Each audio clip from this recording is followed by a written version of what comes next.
أعوذ بالله من الشيطان الرجيم بسم الله الرحمن الرحيم إن أول بيت وضع للناس للذي ببكة مباركا وهدى للعالمين فيه آيات بينات مقام إبراهيم ومن دخله كان آمنا ولله على الناس حج البيت من استطاع إليه سبيلا ومن كفر فإن الله غني عن العالمين.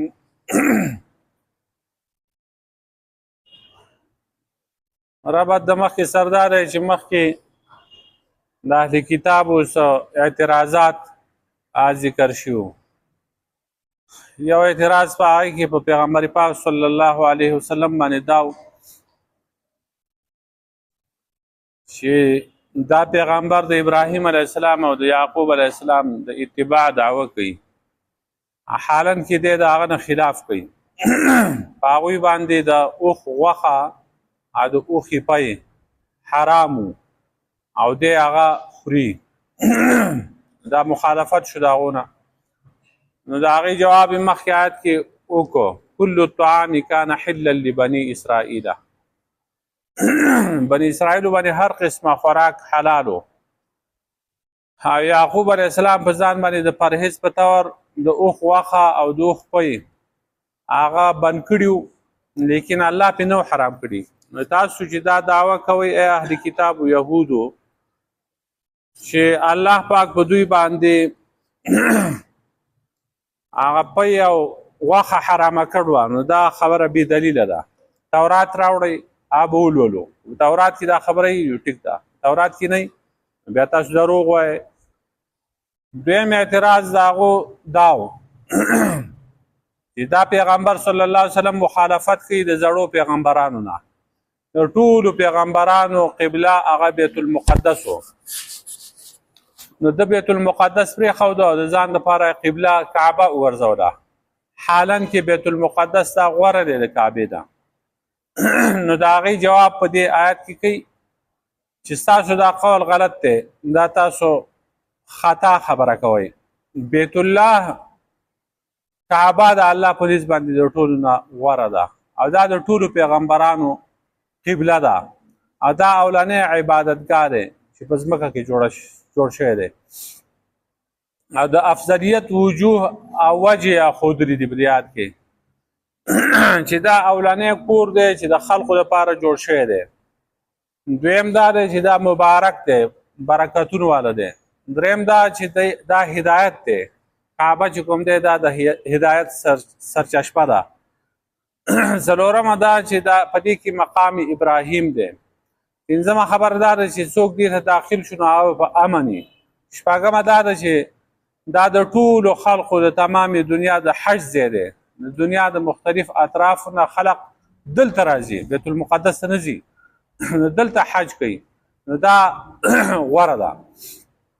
نو وی فرمایل چې ان اول بیت وضع للناس، یقینا اولنی کور چې هغه جوړ شوی دی د پاره د خلقو، یعنی د عبادت د خلقو.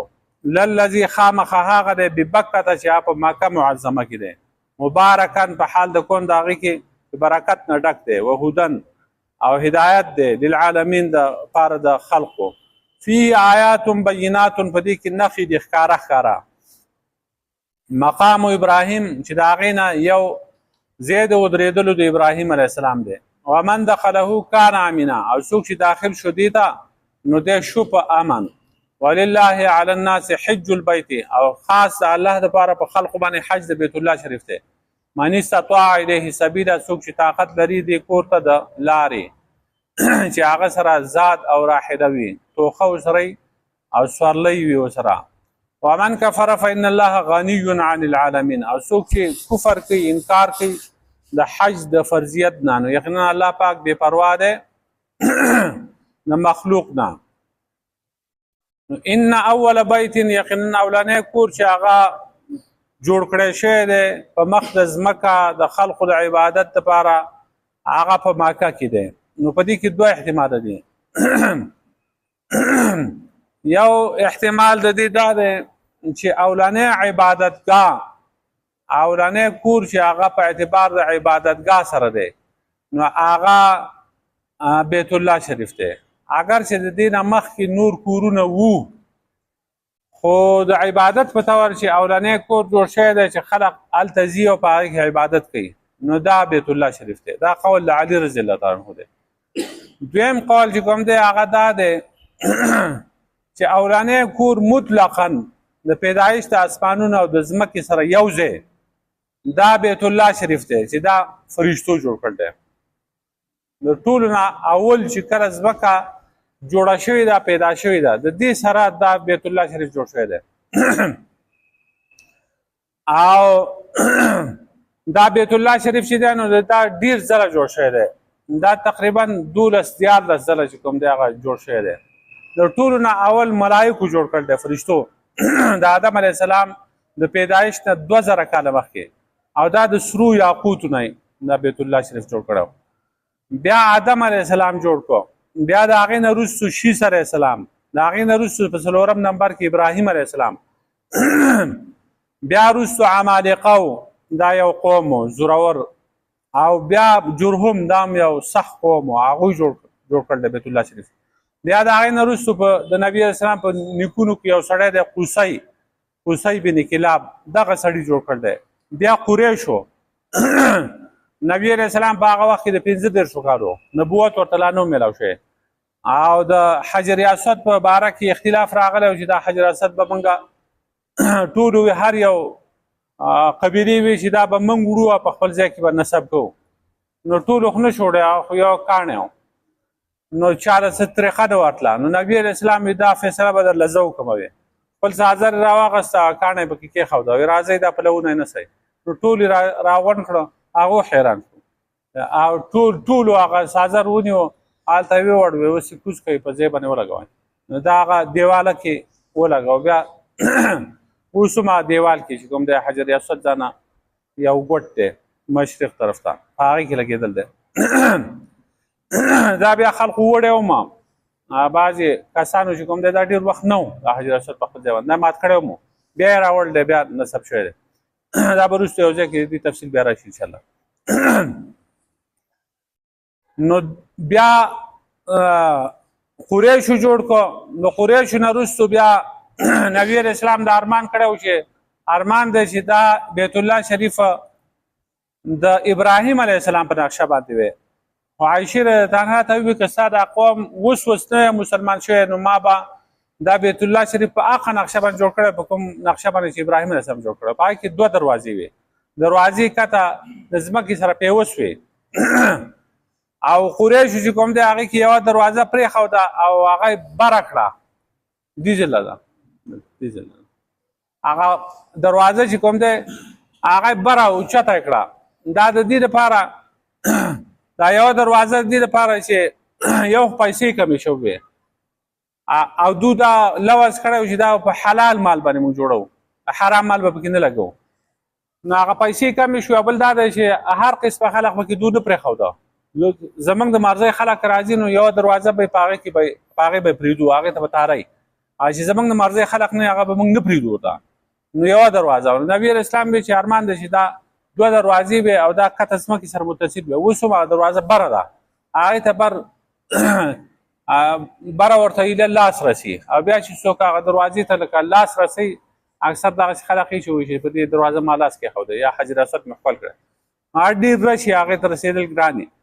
نو بیا په څه طریقه باندې دا توریان غوندې شي دا حبشیان دغه خلک هغو د باډۍ نه غټ نور کسان چې پخوا کې څوک راغی نو بس چقی نو هغو مخکې تللی شي یا زنانه راشي زنانه خو هغه بیا سړی چې کوم دی مجبوره وي هغه مخکې روان وي هغه سړي بیرته پاتې شي او نور عام خلک چې کوم دی هغه نشي رسېدی. حجر اسود ته څو ځله ما اراده وکړه هغه په 2017 کې چې زه عمرې تللی یم نشم رسېدی نو کوټې یو سړی ځوان هلک ووي ته ځې دې حجر اسود ته مې ځمه خو دا مخکې رش دی وی دا په دغه طریقه خو رسېدل نه کېږي ما په څه طریقه باندې وی ودرېږه دغه ځای د شاته نه چې رالدیکه راکړه زه نه یم پوه شوی سیده هغه حجر اسود ته رسېدلی یم حجر اسود ته ورسېدم خپل مې کړه نو دغه ته رسېده آسان کار نه دی هغه دروازې ته هم بره چې سړی لاسونه بره چوت کړي نو هله بیا ورته رسي نو بره یې جوړه کړ نو دا د قریشو دغه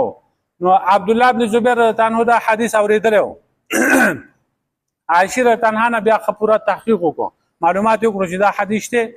نبی علیہ السلام دغه فرمایلی چې زما شوق دا دی چې زه د ابراهیم علیه السلام په نقشه باندې بیت الله جوړ کړم. هغې ویاو نو هغه ورګېد دا بیت الله یې ونړاو، هغه نقشه باندې جوړ کړو کوم چې د ابراهیم علیه السلام نقشه وه. عبدالله بن زبیر رضی الله عنه یو څو میاشتې حکومت کړ دی. وروستو بیا بنو امیه حکومت راغی، معاویه رضی الله عنه د دې کسانو، علي رضی الله عنه بیا وروستو دغه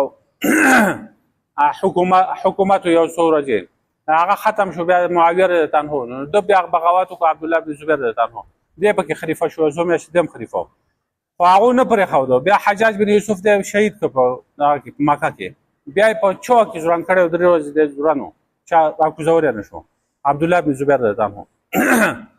نو دی ولګېد هغه کعبه دی څوک خلیفه و، یو څو ورځې خلافت سره و، هلته بل طرف ته معاویه رضی الله عنه خلیفه و، هغه ځان په شام کې د دارالخلافه وه، او دلته په مکه کې د ځان اعلان کړی. نو هغه کعبه یې ورانه کړه. نو حجاج بن یوسف چې بیا راغی هغه د هغه نقشه بیا ونړوله د عبدالله بن زبیر رضی الله عنه، په خپله هغه نقشه باندې جوړ کړ کوم چې د قریشو و. وروستو بیا خلکو ته پته ولګېده چې د دې عبدالله بن زبیر رضی الله عنه دا نقشه ټیک وه، دا د نبي علیه السلام په دغه باندې وه، په نقشه باندې دا جوړه کړې وه دا کعبه.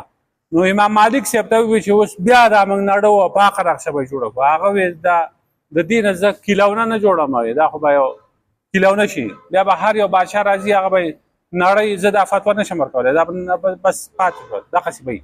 نو حتیم شریف هغه مخکې دنده و. بیا د حجاج بن یوسف چې دا نقشه کوم نقشه باندې بیت الله جوړ کړه، حتیم بهر پاتې شو. په دې کې هم د خدای غټ حکمت وي. دا حتیم شریف د دې کعبې یو حصه ده، او که دا دنده وي دې ته هم څوک نشي رسېدی، دې ته به څوک نشي رسېدی. نو عام خلک ځي په هغې کې مونځ کوي، یو 2 رکعته مونځ پکې وکړي، هغې ته رسېدی شي لکه دی چې په کعبه کې دنده ودرېږي، دا بهر راووته. او که دا دنده وي نو بیا عام خلک خو هغې ته نشي رسېدی. نو دې کې د خدای حکمت و. بیا د دې نه وروستو بیا دغه راغی مراد، سلطان مراد ترکیانو، هغه ولګېده په نوې نقشه باندې دا بیت الله جوړ کړو، توسعه یې پکې وکړه، خو ښکلی کړه دا. بیا وروستو عربیان چې کوم دی دا شاه فیصل او دغه خلکو علي سعود دو پکې توسعه کړله. نو پاکې چې کوم دی هغه ستنې دي، هغه ستنې چې کوم دی هغه د لرګو دي، لرګي دي، په هغه لرګو نه ګیر چاپېره بیا سره زر تاو کړ دي، بهر نه چې ښکاري دا سره زر د سرو زر دا ستنې، دا نیغې هم نه دي، دا کاږي ستنې دي، په هغه بیا ډکې کړ دي یو قسمه په دې سرو زرو باندې دا تاو کړ دي. نو دا پاکې لرګی دی، د دې نه دا ستنې چې کوم دی. نبي علیه السلام چې کله لاړ او مکه فتح شوه، دنده یې مونځ کو، بلال رضی الله عنه سره و، نو د 2 ستنو په منځ کې چې کوم دی هغه یې مونځ وکړو. نو بیا دغسې توسیع پکې شوې ده. اوس خو په زرګونو ایکړه ځای دی، زرګونو ایکړه، کم ځای نه دی. دا کعبه خو لږ ځای دی، دا خو یو 40 ګز چې کوم دی پلنه، یو 50 ګز په دې اتو باندې داسې دا دنګه ده، او یو 4 ګوټې غوندې ده. خو دا بعضې ګوټونه غټ دي او بعضې واړه دي، یو شان نه ده، مربع نه ده، څه ګوټونه غټ دي څه واړه دي. او دا ګیر چاپېره چې دا حرم دی، نه حرم چې کوم دی هغه کې هغه خو ډېر زیات غټ دی. بیا د هغې نه ګیر چاپېر دا ستنې دي، ستنې په کوز طرف، یو طرف ته نشته، په دې کوز طرف باندې چې کوم دی هغه ستنې دي. اوس دا ستنې چې کوم دی هغه مطاف یې نیول دی، خلک چې طواف کوي چې دا ستنې نه وي نو دا خلکو ډېر خلک به پرې راته، د هغې د وجې نه رش چې کوم دی هغه جوړېږي. نو زه چې لاړم نو ما په دې ذهن کې دا سوال راغی چې دا څه ته پرېښي، دا لرکورې ورنه. نو بیا مې تپوس وکړو، هلته عالمان ناست دي، هغه سړي څه دغه سوال دي هغه کوي، نو عالمان هغه جواب ورکوي. نو هغه عالم نه مې تپوس وکړو، که د بل سړي نه مې وکړو، هغه ما ته وویل دا ترکیانو جوړ کړی، ترکیانو سره د دوی معاهده ده، دوی دا نشي لر کولی. هغه وخت چې پوره شو نو هغه بیا لر کوي. بیا ما اورېدل دي چې هغه ستنې لر کړي دي، که څه لږې پاتې خو هغه کوز طرف ته مطاف یې وزګار کړی دی، وزګار کړی دی که نه، هغه لر کړي دي. نو دا خو 2017 خبره، اوس خو ډېر کلونه وشو، 9 کاله وروسته لر کړي وای، هغه معاهده به چې ختمه شوي. اوس دا د ټولو نه اولنی کور چې کوم دی هغه بیت الله شریف دی چې د خلکو د عبادت لپاره جوړ شوی دی. په دې باندې دلیل دا دی چې ابو ذر رضی الله عنه تاسو کو د نبی علیه السلام نه بخاری او مسلم حدیث دی چې کوم یو جمعات چې کوم دی هغه اول جوړ شوی دی. نبی علیه السلام ورته فرمایل مسجد حرام وې د دین وروسته بل هغه مسجد اقصی وې د دې په منځ کې سو فاصله ده سو وخت لګیدل دی. نبی علیه السلام د دې په منځ کې 40 کاله دي. نو ظاهر دا ده چې 40 کاله چې کوم دی دا چې په منځ کې دي نو دا فرشتو جوړ کړل. فرشتو اول دا بیت الله شریف جوړ کو او 40 کاله وروسته بیا بیت المقدس جوړ کړل او دې منځ کې دا 40 کاله فاصله ده. او کوم چې ابراهیم علیه السلام کعبه جوړه کړه او بیا سلیمان علیه السلام چې کوم دی بیت المقدس جوړ کړل نو په دې کې خو د 1000 کال نه زیات وخت تللی دی. هغه ډیر وخت دی هغه وخت بیا ډیر دی. نو للذي ببکه دا اولنې کور دی چې د خلقو د عبادت لپاره جوړ شوی دی. دا هغه دی چې په مکه کې دی بکه.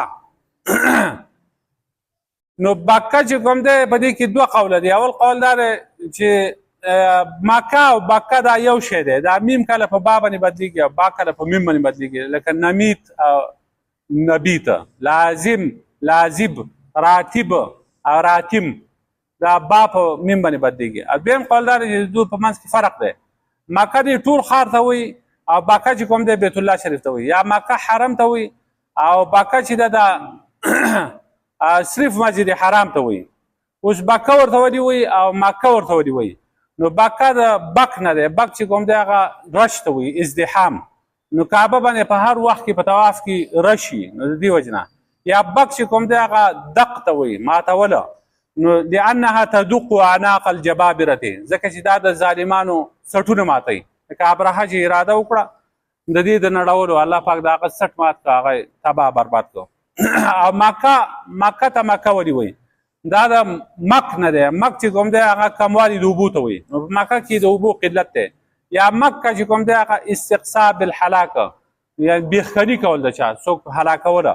او مکه هم د ظالمان هلاکوي چې څوک دې ته په بده سترګه ګوري نو خدای تباه کوي. نو دې وجه نه مبارک اندازې مبارک دی. مبارک برکات دي په دې کې. نو کثیر الخیر دی ډیر خیرونه دي پکې. نو یو ظاهري برکات دي پکې بل پکې معنوي برکات دي. ظاهري برکات پکې دا دي چې یوجبا الیه ثمرات کل شیء د هر طرف ته میوې او غلې دې مکې ته الله پاک را رسوي د هر طرف نه. نو که موسم دی او که نه دی بې موسمه په هر وخت کې په مکه کې چې کوم دی هغه هر څه موجود وي. د هغه اصل باشندګانو لپاره هم د بهر نه چې کوم کسان راغلي د هغو لپاره هم هر څه مهیا وي. دویم معنوي برکات چې کوم دی هغه ثواب دی که نه. یو مونځ ثواب چې دی هغه 1 لاک باندې دی. لکه 1 لاک مونځونه چې بل ځای کې وکړي او ګناهونه الله پاک په حج او په عمرې سره معاف کوي. او په هر وخت کې چې کوم دی هلته عبادت کېږي د عبادت نه خارج نه مبارک ذکر دی. او هدن للعالمین دا هدایت د لپاره د مخلوقاتو. نو هدن دا مصدر دی په معنا د فاعل سره دی. هادن للعالمین ای هادن الی الجنة للعالمین د هدایت کوونکی دی دا بیت الله شریفه خلقو ته جنت طرف ته دی لار ښیي خلقو ته. او نو جنت ته په سبب د طواف سره د عبادتونو سره په سبب د توجه کولو سره چې خلق هغې ته توجه کوي په مانځه کې. یا هدن په خپله معنا باندې دا حمل مبالغه ته دې ته ویل کېږي. یعنې دا هدایت دی یعنې سرچشمه د هدایت ده په مخ د ځمکه باندې. نو په دې کې هدایات دي برکات دي پکې. حدیث کې راځي چې روزانه چې کوم دی 6 رحمتونه په دې باندې الله پاک نازلوي. 80 رحمتونه هغه خلقو باندې وریږي چې طواف کوي. 40 رحمتونه په هغه خلقو باندې وریږي چې هغه عبادت کې مشغول دي. او 60 رحمتونه هغه سړي باندې چې هغه صرف نظر کوي دي چې اسی ناسي هیڅ کار نه کوي صرف دی بیت الله ته ګوري. نو 60 رحمتونه الله پاک هغه باندې راوړي. نو دا هدایت هم دی برکات هم دي للعالمین د ټول مخلوق لپاره. نو دې نه پته ولګېده چې دا اولانې ځای دی چې د خلقو لپاره جوړ شوی دی د ټولو خلقو لپاره. نو ټولو خلقو کې انبیا هم دي. نو د ټولو انبیاو قبله هم دغه ده. دا خبره دروغ وایي. اولنۍ کعبه چې دا اهل کتاب وایي اولنۍ کعبه قبله بیت المقدس دی. بیت المقدس دا دی فی آیات بینات په دې کې واضح نښې دي. په دې بیت الله شریف کې واضح نښې دي. هغه نښې څه دي؟ حجر اسود دی، حتیم شریف دی، ملتزم دی، زمزم دی اوبه، او نزول د انواراتو دی، د زړه اطمینان دی په دې کې، د خلقو په زړونو کې تعظیم دی د دې. او دغه شانتې واقعه د فیل ده د دې هاتیانو چې ابرهه هاتیان راوسته، الله پاک هغه تباه برباد کړه. دغه شانتې ښکار چې کوم دی هغه که یو درنده په مخه کې و هلته نشي تللی، دنده حرم شریف ته نشي تللی، واپس ځي. د سیلابونو نه الله پاک دا بچ ساتلې ده. او د بیت الله شریف په کوم ګوټ باندې چې باران وشو نو په هغه طرف باندې خدای پاک فراخسالي راولي. مثلا باران په رکن یمانی باندې وشو نو یمن طرف ته به الله پاک فراخي راولي. که په ټولو ګوټونو باندې باران وشو په ټول اطرافو کې الله پاک بیا په هغه کال فراخسالي راولي. بعضې وایي چې بارغان چې کوم دی کونترې وغیره ده دا هم له پاسه نشي الوتی. نو بعضو چا ویل دي چې دا الوځي، دا لیدی شوي دي چې د بیت الله شریف له پاسه الوځي. نو د هغې نه دو دا جواب کړی دی چې دا هغه الوځي چې هغه بیماري، چې بیماري نو د استشفا دپاره د ښه کېدو دپاره له پاسه ځي، او کوم چې روغ یې هغه بره نشي الوتی وي. آیات بینات په دې کې واضح نښې دي. مقام ابراهیم، مقام ابراهیم دی، یعنی منها مقام ابراهیم، هغې کې ځای د ودرېدو د ابراهیم علیه السلام دی. دا یو ګټه ده چې ابراهیم علیه السلام کله کعبه جوړوله او په هغې باندې ودرېده، او دا ګټه یو قسمه قوازه وه. او څومره به چې دیوال په پورته کېده اسماعیل علیه السلام به ګټې ورکولې ابراهیم علیه السلام ته، هغه به دیوال که، او څومره به چې په پورته دا دیوال خوته دا ګټه ورسره په پورته خته، دا دنګېده. نو دا معجزه وه د هغو، او د الله پاک د نښو نه یو نښه ده. په هغې کې د ابراهیم علیه السلام د خپو نښې دي، او اوس هم په هغې کې موجود دي. ګټې ته وګورئ یو سخت شی په هغې کې خپار ننوتل د پړکي پورې، دا غټه نښه ده. او بیا الله پاک د محفوظ ساتل د دشمنانو نه دا غټه نښه ده. دویم قول پکې دا هم دی چې دا مقام ابراهیم نه مراد چې کوم دی هغه ځایونه د ودرېدو د ابراهیم علیه السلام دی، چې د مانځه دپاره د دعاګانو دپاره په هغې کې ودرېده. مختلف مقاماتو کې هغه ودرېدل دی، یا صفا، مروه او بنا، مزدلفه، په دې کې به ودرېده او دعاګانې به غوښتې. ومن دخله کان امنا، او څوک چې داخل شو دوی ته هغه په امن شو. نو من خو د ذوي العقولو دپاره راځي، من هغه څوک چې عقل خاوندان هغه داخل شو نو هغه په امن دی. خو د دې من نه مراد عام دی وي، هغه د عقل خاوندان دي که بې عقله دي، هر څوک چې دلته داخل شو هغه په امن دي. نو وحشي حیوانات چې کوم دی یا شته بوټي دا هم په امن دي، هغه به څوک نه کټ کوي. او دویم معنی دا ده چې دا به په امن دی په آخرت کې، یا په امن دی په دنیا کې، یا په امن دی په آخرت کې. یعنی څوک چې حرم ته داخل شو دپاره د حج او د عمرې په صحیح عقیدې سره نو دی به د جهنم د اور نه په امن وي. دریم قول دا دی چې دا دواړه مراد دي، چې څوک داخل شو نو په دنیا کې هم دته امن میلاو شو، په آخرت کې هم. نو هلته که یو سړی مرګ وکړي نو د هغه نه به دنده قصاص نه اخیستلی کېږي. امام صاحب وایي چې دی به مجبوره کړی شي دنده به دته بیع شیره اخیستل خرڅول دا به پابندي ولګي، دته به د خوراک څښاک د بهر نه پابندي ولګي، هغه به وله نه وړي. چې دی وږی شو دی په خپله راوځي نو بهر به بیا قصاص اخلي. امام شافعي صاحب وایي چې نه، دنده په حرم کې قصاص اخیستل جایز دي، چې دی وتښتي دنده نو اخیستی شي دي. که حرم کې دنده یې قتل وکړو نو بیا به د ټولو په اتفاق باندې د ده نه قصاص اخیستی کېږي، دا د جرم وکړو دنده. ولله علی الناس حج البیت، خاص د الله دپاره په خلقو باندې حج د بیت الله شریف دی. حج او حج دواړه لغات دي، دا قصد کولو ته ویل کېږي، اراده کوله. او حج کوم دی هغه یو مخصوص عبادت دی چې خلق د هغې د بیت الله د زیارت دپاره ځي، او مخصوص ارکان دي پکې، هغې ته ویل کېږي. من استطاع الیه سبیلا، څوک چې طاقت لري د لارې، نو د لارې طاقت چې کوم دی زاد او راحده ده، چې سړي سره سورلۍ او د سړي سره توخی، چې دی تلی راتلی شي دومره پیسې، او دومره پیسې د ده سره په کور کې ومي چې هغو پې ګزاره کولی د کډه، نو بیا سوال نه کوي. نو دا یعنی د قدرت په دې حج باندې. نو قدرت چې کوم دی بیا په دوه قسمه دی، یو د بدن طاقت دی او بل د مال طاقت دی. او دریم قول دا دی چې د دواړو طاقت دی. نو امام مالک صاحب په نسبت باندې قدرت د بدن مراد دی، د ده په نسبت حج فرض دی په هغه چا باندې چې هغه قدرت د تلو او د کسب کولو په لاره کې هغه لري. اگر که دی مالداره نه او غریبي او په لارې دی مزدوري کولی شي، دی به هم ځي، خو چې دا بدن یې ټیکي. امام شافعي صاحب وایي چې قدرت د مال مراد ده. څوک چې معذور او وي مالدار نو په هغه باندې حج فرض ده، نو دی به په خپل ځای باندې بل سړی نایب لیږي او د ده طرف نه حج کوي. امام ابو حنیفه رحمت الله علیه وایي چې دا طاقت چې دی او قدرت د دې نه مراد د بدن او د مال د دواړو دی. نو که یو سړی مالدار نه او یا بدن باندې معذور نو په ده باندې حج نشته. ومن کفر څوک چې کفر کوي انکار کوي د فرضیت د حج نه، دا حقیقي کافر دی. او که سره د قدرت حج پرېږدي انکار یې نه کوي خو حج یې پرېښو، دا عملي کفر دی، مشابهت کفارو سره. نو الله پاک چې کوم دی غنی عن العالمین، ومن کفر څوک چې انکار وکړي فإن الله غنی عن العالمین، یقینا الله پاک بې پروا دی د مخلوق نه. ان اول بیت یقینا اولنی کور وضع چې هغه جوړ شوی دی للناس د خلقو لپاره، للذي خامخا هغه دی ببکته چې په مکه معظمه کې دی، مبارکا چې برکت والا دی، او هدن او هدایت دی للعالمین د خلقو لپاره. فيه آیات بینات په هغې کې نښې دي ښکاره ښکاره. مقام ابراهیم او ځای د ودرېدو د ابراهیم علیه السلام دی. ومن دخله کان امنا څوک چې داخل شي دې ته نو هغه به په امن وي. ولله علی الناس حج البیت، او خاص الله دپاره په خلقو باندې حج د بیت الله شریف دی. من استطاع الیه سبیلا څوک چې طاقت لري هغې ته د لارې. ومن کفر او څوک چې انکار وکړي فإن الله غنی عن العالمین، نو یقینا الله پاک بې پروا دی د مخلوق نه. ربنا ظلمنا انفسنا